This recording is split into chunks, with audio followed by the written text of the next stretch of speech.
આપણે બધા જ પિરિયોડિક ટેબલને ઓળખીએ છીએ, બરાબર ને? કેમિસ્ટ્રીની દુનિયાનો એકદમ પરફેક્ટ અને વ્યવસ્થિત નકશો. બધું જ નિયમ પ્રમાણે ગોઠવાયેલું છે. પણ શું તમને ખબર છે કે આ પરફેક્ટ ટેબલમાં કેટલાક બળવાખોર તત્વો પણ છે? એવા તત્વો જે નિયમો માનવા માટે જાણે તૈયાર જ નથી? આજે આપણે એ જ તોફાની તત્વોના રહસ્યો ખોલવા જઈ રહ્યા છીએ. તો આપણી આ આખી વાતચીત 4 સ્ટેપમાં આગળ વધશે. સૌથી પહેલાં આપણે જોઈશું કે આ ટેબલના નિયમો છે શું. પછી આપણે એ તત્વોને મળીશું જે આ નિયમોને તોડવા માટે જાણીતા છે. એ પછી આપણે એ જાણવાની કોશિશ કરીશું કે તેઓ આવું કરે છે શા માટે. અને છેલ્લે એક એવી છુપાયેલી પેટર્ન શોધીશું જે ખરેખર મજાની છે. ઓકે, તો ચાલો શરૂ કરીએ. જુઓ, કોઈ નિયમ તોડે છે એ સમજવું હોય તો પહેલાં એ જાણવું પડે કે નિયમ છે શું, ખરું ને? એટલે ચાલો સૌથી પહેલાં પિરિયોડિક ટેબલના એ મૂળભૂત નિયમો એટલે કે ટ્રેન્ડ્સને સમજી લઈએ. સૌથી પહેલી અને સૌથી સિમ્પલ પ્રોપર્ટી છે પરમાણુ ત્રિજ્યા. સાદી ભાષામાં કહીએ તો એટમની સાઇઝ. બસ એટલું જ. વિચારો કે એટમ એક નાનકડો ગોળો છે, તો એના કેન્દ્રથી એની બહારની સપાટી સુધીનો જે અંતર છે એ જ છે આની ત્રિજ્યા. આનાથી આપણને ખબર પડે કે કોઈ એટમ કેટલો મોટો છે કે કેટલો નાનો. હવે આવે છે આયનીકરણ ઊર્જા. આ થોડુંક રસપ્રદ છે.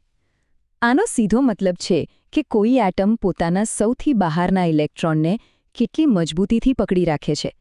તમારે એ ઇલેક્ટ્રોનને એનાથી છીનવી લેવો હોય તો કેટલી એનર્જી આપવી પડશે?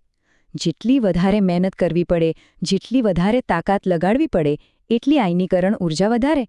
જાણે એ ઇલેક્ટ્રોન એની કોઈ કિંમતી ચીજ હોય ને એને છોડવા જ ન માંગતો હોય. અને ત્રીજી પ્રોપર્ટી છે વિદ્યુત ઋણતા. આ તો સીધી એટમની પુલિંગ પાવર છે. સમજો કે બે એટમ વચ્ચે દોડા ખેંચની રમત ચાલી રહી છે અને દોરડું છે ઇલેક્ટ્રોન્સ. જે એટમની વિદ્યુત ઋણતા વધારે હશે એ ઇલેક્ટ્રોન્સને પોતાની તરફ વધારે જોરથી ખેંચશે. બસ આટલી જ વાત છે. તો આ ત્રણેય પ્રોપર્ટીઝ માટે એક સિમ્પલ નિયમ પુસ્તિકા છે. જુઓ, જ્યારે આપણે ટેબલમાં ડાબેથી જમણે જઈએ ત્યારે એટમની સાઇઝ નાની થતી જાય છે, પણ એની પકડ અને ખેંચવાની શક્તિ એટલે કે આયનીકરણ ઊર્જા અને વિદ્યુત ઋણતા વધતી જાય છે. અને જ્યારે ઉપરથી નીચે આવીએ ત્યારે બરાબર એનાથી ઉલટું થાય છે. સાઇઝ મોટી થાય અને પકડ ઢીલી પડે. આ છે જનરલ રૂલ્સ જે મોટાભાગના તત્વો ફોલો કરે છે. પણ સવાલ એ છે કે આવું થાય છે શા માટે? આ નિયમો પાછળનું કારણ શું છે? ચાલો હવે એના મૂળ સુધી પહોંચીએ. આ બધાની પાછળનો જે માસ્ટર માઇન્ડ છે એ છે અસરકારક કેન્દ્રીય વીજભાર અથવા ENC. ચાલો આને એકદમ સરળ રીતે સમજીએ. વિચારો કે એટમનું જે કેન્દ્ર છે ન્યુક્લિયસ એ એક મોટો ચુંબક છે અને સૌથી બહારનો ઇલેક્ટ્રોન એક નાનકડી લોખંડની ખીલી છે. ચુંબક એને ખેંચશે, બરાબર? પણ કેન્દ્રો અને ખીલીની વચ્ચે બીજા ઇલેક્ટ્રોન્સ પણ છે. આ વચ્ચેના ઇલેક્ટ્રોન્સ એક ઢાલ, એક શિલ્ડ જેવું કામ કરે છે, જે ચુંબકની તાકાતને થોડી ઓછી કરી દે છે. તો આ ઢાલની અસર પછી બહારના ઇલેક્ટ્રોનને જે ખરેખરું ખેંચાણ ફીલ થાય છે એને જ કહેવાય ENC. અને આ જ એ કારણ છે જે બધા ટ્રેન્ડ્સને કંટ્રોલ કરે છે. સારું, તો હવે આપણે નિયમો બરાબર સમજી ગયા છે. હવે સમય છે આપણા આજના હીરોને મળવાનો, અથવા કહો કે વિલનને, એટલે કે બીજી હરોળના તત્વોને. લિથિયમથી શરૂ કરીને ફ્લોરિન સુધી. આ એ ગ્રુપ છે જે કહે છે અમે નિયમો નથી માનતા. ચાલો સૌથી પહેલાં લિથિયમની વાત કરીએ. એ ગ્રુપ 1માં આવે છે. એના પરિવારના બીજા સભ્યો જેમ કે સોડિયમ અને પોટેશિયમ એકદમ સીધા-સાધા છે. એ લોકો પોતાનો ઇલેક્ટ્રોન દાનમાં આપી દે છે અને આયોનિક બોન્ડ બનાવે છે. પણ લિથિયમ ના, એ અલગ છે. એ કહે છે કે હું દાન નહીં કરું, હું તો ભાગીદારી કરીશ. એટલે કે એ સહસંયોજક બંધ બનાવે છે. આ તો એવી વાત થઈ કે આખા પરિવારમાં બધા ડોક્ટર હોય અને એક જણ કહે કે મારે તો આર્ટિસ્ટ બનવું છે. તદ્દન અલગ. અને આ તો ખાલી શરૂઆત છે. આખી ગેંગ જ આવી છે. જુઓ, લિથિયમનો પાડોશી બેરિલિયમ એ તો એસિડ અને બેઝ બંને સાથે પ્રક્રિયા કરી શકે છે. કાર્બનની તો વાત જ શું કરવી. એ પોતાની સાથે જ ડબલ અને ટ્રિપલ બોન્ડ બનાવી શકે છે, એટલી મજબૂતીથી કે આખી જીવસૃષ્ટિ એના પર ટકેલી છે. અને નાઇટ્રોજન? એ હવામાં ગેસ બનીને ફરે છે, જ્યારે એના જ ગ્રુપના બીજા તત્વો જમીન પર ઘન સ્વરૂપે પડ્યા હોય છે. કંઈક તો અલગ છે આ બીજી હરોળમાં, ખરું ને? તો હવે આપણે આવી ગયા છીએ સૌથી મોટા સવાલ પર. કેમ? આ બધા તત્વો આવું વિચિત્ર વર્તન કરે છે કેમ?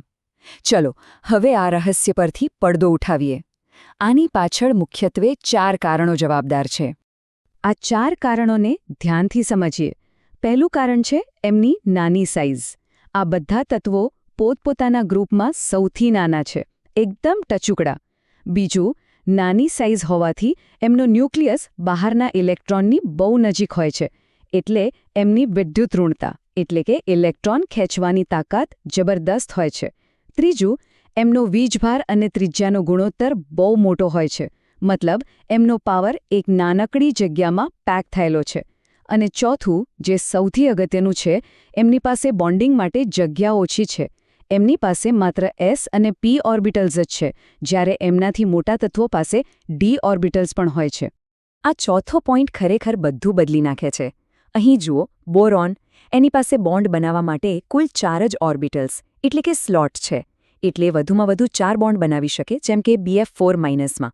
પણ એની બરાબર નીચે રહેલો એલ્યુમિનિયમ, એની પાસે વધારાના d ઓર્બિટલ્સ પણ ખાલી પડ્યા છે, એટલે આરામથી 6 બોન્ડ બનાવી શકે છે, જેમ કે AlF6- માં. બસ આટલી જગ્યાનો ફેર અને આખી કેમિસ્ટ્રી બદલાઈ ગઈ. તો હવે આપણને કારણો ખબર પડી ગઈ, પણ મજાની વાત એ છે કે આ વિચિત્ર વર્તનને કારણે પિરિયોડિક ટેબલમાં એક એવી પેટર્ન જોવા મળે છે જેને કોઈએ કલ્પના પણ નહોતી કરી, એકદમ અનપેક્ષિત. આને કહેવાય છે વિકર્ણ સંબંધ અથવા ડાયગોનલ રિલેશનશિપ. આ એકદમ મજેદાર છે. થાય છે એવું કે લિથિયમના ગુણધર્મો એના પોતાના ગ્રુપના સોડિયમ સાથે મળતા આવવાને બદલે એનાથી વિકર્ણમાં આવેલા મેગ્નેશિયમ સાથે વધારે મળતા આવે છે. એવી જ રીતે બેરિલિયમ એલ્યુમિનિયમ જેવો અને બોરોન સિલિકોન જેવો વ્યવહાર કરે છે, જાણે એ પોતાના પરિવારને છોડીને પાડોશીઓ સાથે વધારે બળતા હોય. આ પિરિયોડિક ટેબલનું એક સિક્રેટ છે, જ્યાં નિયમ તોડનારાઓ જ આપણને બતાવે છે. તો આખી વાતનો સાર શું છે? એ જ કે આ તત્વો જે અપવાદ છે એ ખરેખર નિયમોને તોડતા નથી, બલકે એ આપણને નિયમોની પાછળ રહેલા ઊંડા કારણો સમજાવે છે. જ્યારે આપણે એ સમજી લઈએ કે તેઓ શા માટે અલગ છે, ત્યારે આપણને આખું પિરિયોડિક ટેબલ વધારે સારી રીતે સમજાય છે અને એની ખરી સુંદરતા દેખાય છે. જતાં જતાં એક વિચાર મૂકીને જાઉં છું. આપણે વાત કરી કે કાર્બનની મલ્ટિપલ બોન્ડ બનાવવાની ક્ષમતા એની એક વિચિત્રતા છે. તો વિચારો, કેમિસ્ટ્રીની આ એક નાનકડી વિચિત્રતા, આ એક નાનકડો નિયમભંગ આખી પૃથ્વી પરના જીવનનો આધાર કેવી રીતે બની ગયો? આપણું સૌનું અસ્તિત્વ આ એક અપવાદ પર કેવી રીતે ટકેલું છે?